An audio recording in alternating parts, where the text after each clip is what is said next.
Hello everyone. Good evening. This is Prakash Sharma from Nepal. Greetings to all of you in the matchless name of our Lord and Savior Jesus Christ. यहाँ सबैजनालाई जय मसीह टक्राउन चाहन्छु आज साँझको समय। आशा गर्दछु तपाईहरु सबैजना सन्चै आरामै हुनुहुन्छ होला। तर नेपालमा चाहिँ मौसम परिवर्तन भएको कारणले गर्दाखेरि अलि रुगाखोकी र ज्वरो चाहिँ आइरहेको छ र आज दिउँसो चाहिँ हामी एउटा नयाँ गाउँमा मिटिङको लागि गएका थियौँ। त्यहाँ चाहिँ नयाँ ठाउँमा नयाँ गाउँमा मिटिङ गरेर सम्मति गरेर र सुसमाचार प्रचार गरेर चाहिँ आज साँझ हामी घर फर्किएका छौँ। र यतिखेर म तपाईँलाई भन्न चाहन्छु सेवा गर्ने व्यक्ति अर्थात् पास्टरलाई चाहिँ धेरै जिम्मेवारीहरू हुन्छ। मण्डलीको आफ्नो परिवारको है कतिपय कुराहरूको चाहिँ जिम्मेवारी निभाउँदा कहिलेकाहीँ चाहिँ एकदमै थकान पनि महसुस हुँदो रहेछ र यतिखेर एकदमै म चाहिँ मेरो शरीरमा भन्नुपर्दाखेरि थकान महसुस गरिरहेको छु। तर पनि हामी प्रभुमा रमाउँछौँ, प्रभुमा आनन्दित छौँ। हालेलुया। र यो साँझको समय चाहिँ म यतिखेर अमलेट बनाउँदैछु। तपाईँ देख्न सक्नुहुन्छ 6वटा अन्डाको अमलेट है, 6वटा अन्डाको चाहिँ अमलेट यतिखेर बनाउन गइरहेको छु।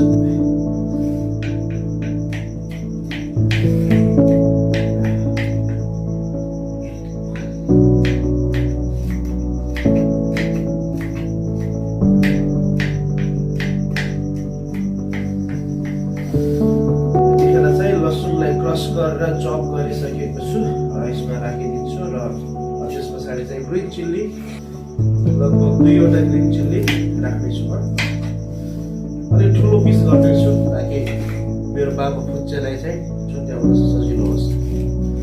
किनकि उसले ग्रिन चिल्ली खाँदैन मेरो नानीलाई। ओके ल, ग्रिन चिल्ली ठ्याक्क मैले यसमा राखेँ।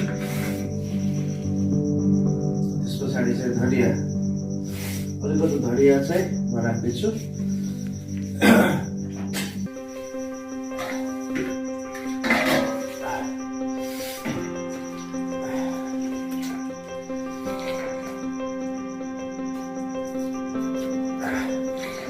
र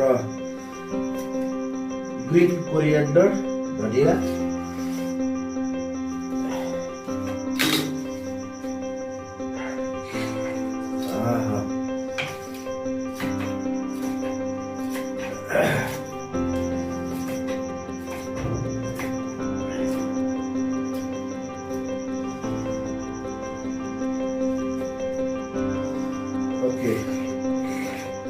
यसमा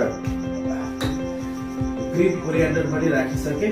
अब त्यस पछाडि चाहिँ यसमा हल्का कालो मरिच राख्नु पर्यो किनकि रुगा खोकीले धेरै सताएको भएर यसमा ब्ल्याक पेपर पाउडर चाहिँ राख्नु पर्यो।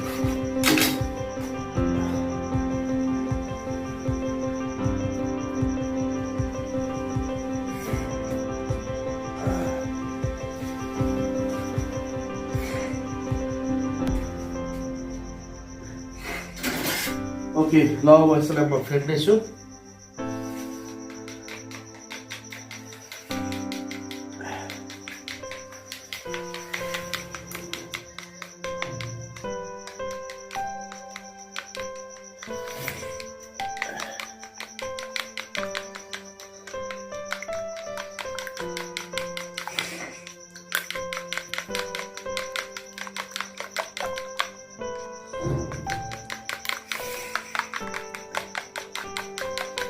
ओके, अब चाहिँ हाम्रो प्यान यतिखेर रेडी भइसकेको छ र यसमा म ओइल राख्दैछु।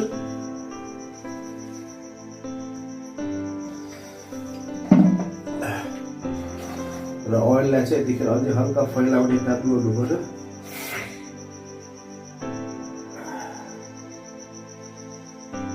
ओके,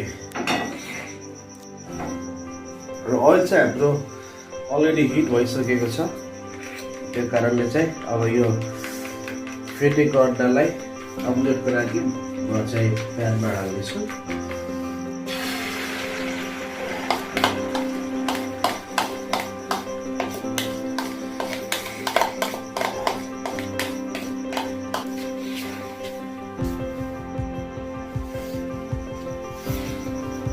नुन त हाल्नु बिर्सेको रहेछु।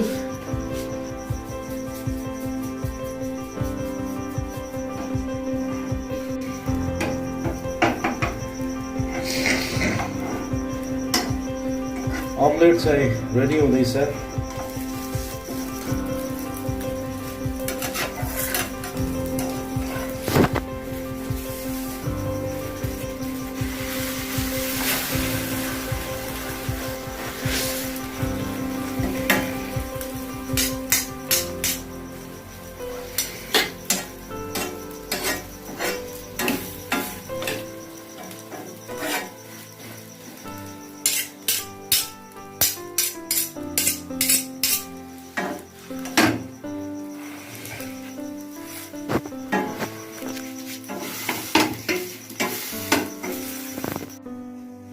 हाम्रो चाहिँ अमलेट रेडी भइसकेको छ। अब चाहिँ हामी यसलाई दाल भात तरकारी र अमलेट चाहिँ खानेछौँ। Thank you.